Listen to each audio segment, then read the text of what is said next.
Evening to all of you. आज हम class 8 science chapter number 1 crop production and management को आगे continue करेंगे। इस चैप्टर को अच्छे से समझने के लिए हमें फार्मर का परसेप्शन होना ज़रूरी है। जिस तरीके से फार्मर्स अपनी एक्टिविटीज़ करते हैं उसी एक्टिविटीज़ को हमें समझना ज़रूरी है। ठीक है, तो सबसे पहले जैसे मान लीजिए कोई एक फार्मर है, ठीक है, उसको एक क्रॉप प्रोडक्शन करवानी है तो सबसे पहले क्या करना है उसे, सबसे पहले सॉइल प्रिपेयर करेगा वो। ठीक है, अब सॉइल प्रिपेयर करने के लिए पहले तो मैनुअली करा जाता था हाथ से ही, उसके बाद फिर एनिमल्स से और फिर ट्रैक्टर्स और फिर अब मशीनरी आ गई है बहुत बड़ी बड़ी जो सॉइल प्रिपेयर करने में हेल्प करती हैं। ठीक है, तो सॉइल प्रिपरेशन करने के लिए दो प्रोसेस होते हैं, एक तो लूजनिंग, दूसरा है टिल्टिंग ऑफ द सॉइल। ठीक है, प्लगिंग, वाटरिंग भी कहते हैं इसको। ठीक है, उसके बाद जब एक बार सॉइल प्रिपेयर हो जाएगी अच्छे से, उसके बाद क्या होगा, तो सोइंग करना है, यानी कि सीड को बोना है, सॉइल के अंदर सीड डालना है, बोना है। ठीक है, तो दूसरा प्रोसेस क्या है आपका, सोइंग। ठीक है, तो पहला प्रोसेस क्या था आपका, सॉइल प्रिपरेशन, दूसरा क्या आपका सोइंग, तो ये याद रख लीजिएगा आप। फिर उसके बाद आपने सीड भी सॉइल के अंदर डाल दिया, उसके बाद क्या करेंगे आप, थर्ड प्रोसेस है आपका फर्टिलाइज़र और मैन्यूर को ऐड कराना। ठीक है, अब फर्टिलाइज़र और मैन्यूर क्या होता है, इसको हम डिटेल के अंदर इसी चैप्टर में पढ़ेंगे। ठीक है, फर्टिलाइज़र आप समझ लीजिए एक केमिकल सब्सटेंस होता है जो क्रॉप प्रोडक्शन में हेल्प करता है। मैन्यूर एक ह्यूमस हो गया आपका। ठीक है, ये नेचुरली होता है जो क्रॉप प्रोडक्शन में हेल्प करता है। फर्टिलाइज़र की वजह से पोल्यूशन होता है, सॉइल में पोल्यूशन होता है, मैन्यूर की वजह से सॉइल में पोल्यूशन नहीं होता है।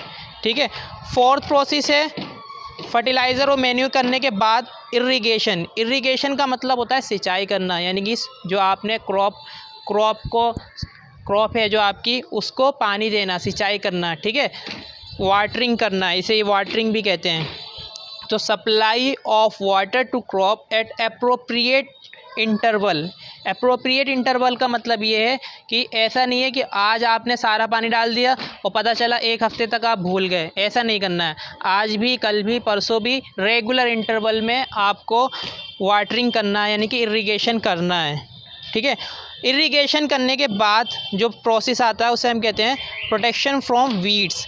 अब वीड्स क्या होता है, वीड्स एक ऐसे प्लांट्स होते हैं जो आपकी मेन क्रॉप के आसपास उग जाते हैं।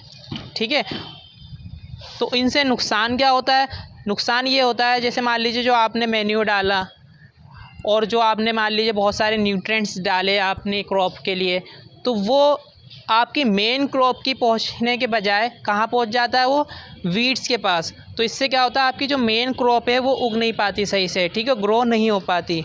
तो हमें प्रोटेक्ट करना है वीड्स से भी। ठीक है, वीड्स क्या होते हैं, अनवांटेड प्लांट्स होते हैं, ऐसे प्लांट्स जो हम नहीं चाहते उगना लेकिन वो उग जाते हैं, ज़बरदस्ती कह सकते हैं हम। तो इसका रिमूव करना बहुत ज़रूरी है। अगर हम रिमूव नहीं करेंगे तो मेन प्लांट्स हमारा ग्रो सही से नहीं हो पाएगा। ठीक है, तो इसके लिए हम बहुत सारे केमिकल्स को स्प्रे करते हैं।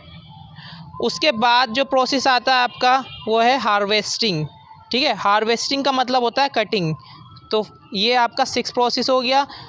हार्वेस्टिंग का मतलब जो आपकी क्रॉप मैच्योर हो चुकी है उसकी कटिंग करना। ठीक है, कट करके वहाँ से हटा देना, उसको हम कहते हैं हार्वेस्टिंग।